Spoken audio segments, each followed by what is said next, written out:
احنا هنعمل وجبة لفلسطين ولا عودة ماجة؟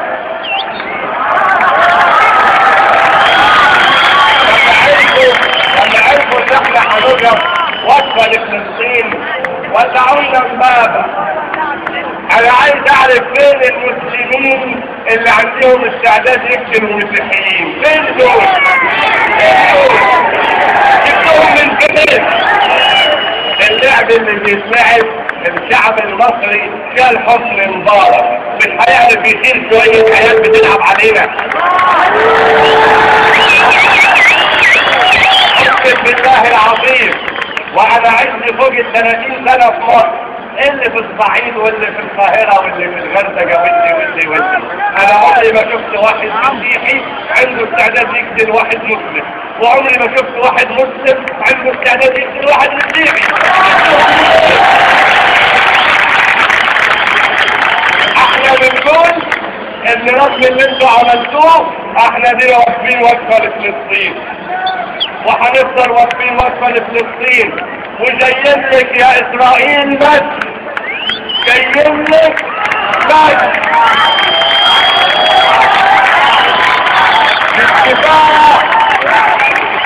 مش كفاية طياراتكم، مش كفاية والمدافع، مش كفاية والحرايق والدمار والجنابل والحصار والدموع في عيون صغار والجناين في الجمال، مش كفاية ومش كفاية.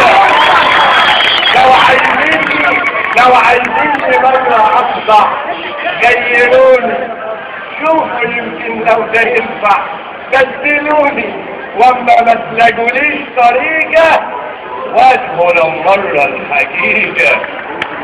واجروا من قرآني آية، اجروا من قرآني آية تفهموا أصل الحكاية.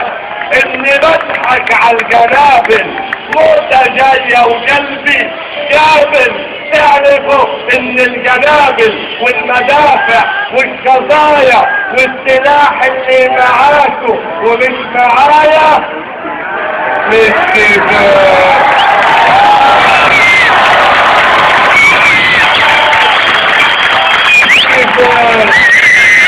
لو تقولي 1000 مرة ومش كفاية، غصب عنكم بلادي حرة، وللنهاية كلمة بكتبها بدماية للي يستشهد ورايا، ان زمن الجنة لو حياتك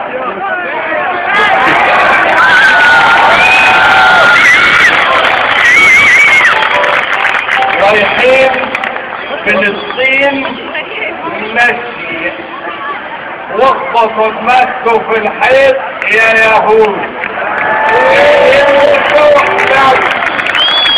اتشرفت بيكم يا شباب، البركة فيكم، البركة فيكم.